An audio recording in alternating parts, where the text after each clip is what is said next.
Devina. Saya Dea Mustika Ayu. Saya Muhammad Raihan. Saya Mujib Said. Saya Sisilia Nyai Agustina. Saya Yosi Etriani. Saya Epri Saputra. Saya Karina Apriliani Adristi.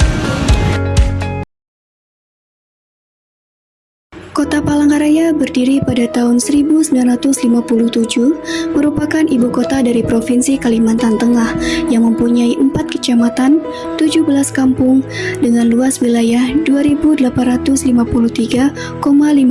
km persegi. Kota Palangkaraya dikenal dengan julukan Kota Cantik.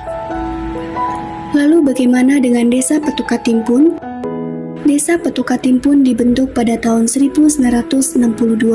Desa Petukatimpun memiliki luas 5.975 km persegi, yang dimana ketika musim hujan desa ini akan mengalami banjir. Dilihat dari perkembangannya, Kota Palangkaraya, Provinsi Kalimantan Tengah jelas jauh lebih berkembang dibandingkan Desa Petukatimpun, Kecamatan Jekan Raya, Provinsi Kalimantan Tengah. Rancangan pembangunan Kota Palangkaraya yang sangat tersusun rapi dan persediaan anggaran yang melimpah berbanding terbalik dengan Desa Petukatimpun yang terletak di dalam Kota Palangkaraya, tetapi perkembangannya sangat tertinggal jauh dari Kota Palangkaraya. Kesenjangan desa dan kota dapat dilihat dari jumlah data penduduk di antara keduanya. Data penduduk yang ada pada tahun 2022 Kota Palangkaraya mencapai 305.907 jiwa. Sementara itu, jumlah penduduk di Desa Petukatimpun yang berjumlah 3.663 jiwa terdata. Perbedaan yang signifikan terdapat pada pendapatan daerah dari berbagai sektor antara lain perkebunan, perikanan, peternakan, dan pariwisata.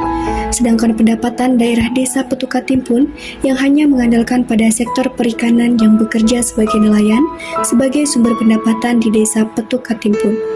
Dengan pendapatan daerah tersebut, Kota Palangkaraya lebih unggul dibandingkan dari Desa Petukatimpun. Selanjutnya, kesenjangan antara desa dan kota dapat dilihat dari fasilitas pendidikannya, yang dimana Kota Palangkaraya memiliki fasilitas pendidikan yang memadai. Terdapat 124 SD, 48 SMP, 17 SMA atau sederajat, dan 18 perguruan tinggi yang tersebar di Kota Palangkaraya. Berbeda dengan Desa Petukatimpun yang hanya memiliki 3 SD, 1 SMP, dan 1 SMA. Dengan segala keterbatasan fasilitas pendidikan yang kurang memadai. Pada kesenjangan infrastruktur penunjang pelayanan masyarakat, Kota Palangkaraya jauh lebih maju dibandingkan Desa Petukatimpun, sebab dilihat dari fasilitas kesehatan, yang dimana Kota Palangkaraya memiliki banyak rumah sakit yang bagus, sementara itu di Desa Petukatimpun hanya memiliki puskesmas dengan fasilitas seadanya. Dari sektor pembangunan tempat ibadah di antar desa dan kota juga sangat jauh berbeda. Desa Petukatimpun memiliki 1 gereja dan 2 musola, sedangkan di Kota Palangkaraya memiliki 181 gereja, 135 masjid, 3 pura, dan 5 vihara dengan kesenjangan pembangunan yang jauh berbeda. Pada sektor prasarana transportasi, Kota Palangkaraya memiliki akses jalur darat yang sudah beraspal, 1 terminal bis, 1 bandar udara, dan 20 pelabuhan atau dermaga. Sementara di Desa Petukatimpun hanya memiliki 1 jalur darat dan 1 dermaga.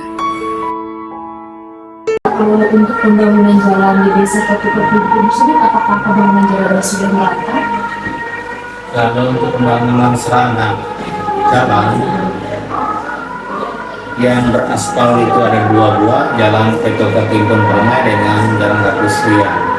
Selebihnya belum ada perasaran jalan, ada sekitar 8 buah jalan beraspal yang belum ada pengerasan. Kalau mata pencaharian utama masyarakat Desa Petukatimpun itu sendiri apa ya Pak? Apakah hanya nelayan atau petani atau bagaimana? Dari jumlah penduduk 3.663 jiwa ini, 80% adalah tani dan nelayan. 20% itu wira swasta, pegawai negeri, TNI, Polri. Apakah ada seperti sumber daya alam yang dikembangkan di desa Ketukan Tikun bersifat menambah pemasukan dana desa untuk membantu penempatan masyarakat seperti asma, ternak ikan, ada Pak? Ada, ini perkebunan sawit, sayur, tanaman sayur, sayur, ditambah lagi penghasilan yang di luar dari pertanian itu adalah nelayan. Kalau saat ini telah terjadi kebakaran lahan yang berlangsung sejak beberapa minggu lalu di desa Ketukan Tikun, Pak. Nah, bagaimana tanggapan dan cara masyarakat dalam mengatasi kebakaran lahan bersama pihak berwajib tersebut? Khususnya masyarakat, apakah peserta membantu BNPB, apakah bagaimana yang dilakukan mereka untuk mengurangi kebakaran tersebut? Ya, terkait dengan kebakaran hutan dan lahan di wilayah Ketukan Tikun, dari 18 kejadian itu, sebelum terbakar lahan dan hutan, Kelurahan Ketukan Tikun itu dari Badan Penanggulangan Bencana Provinsi sudah membentuk MPH, jadi masyarakat peduli air. Dengan adanya terbentuk posko itu per 1 Juli, puncak kebakaran itu berulang Agustus, ditambah lagi 1 Regu tim serbu api yang disingkat TSAK juga membantu upaya pemadaman hutan dan lahan, tapi tidak menutup kemungkinan dari MPK, Barisan Pemadam Kebakaran lain, samping dari peralatan yang besar itu kan seperti langkah lakni, dan mumi, peralatan keundangan yang lebih canggih, karena MPK dan TSAK itu kan peralatan yang kecil, kita juga terbatas untuk memadamkan penguasaan lahannya.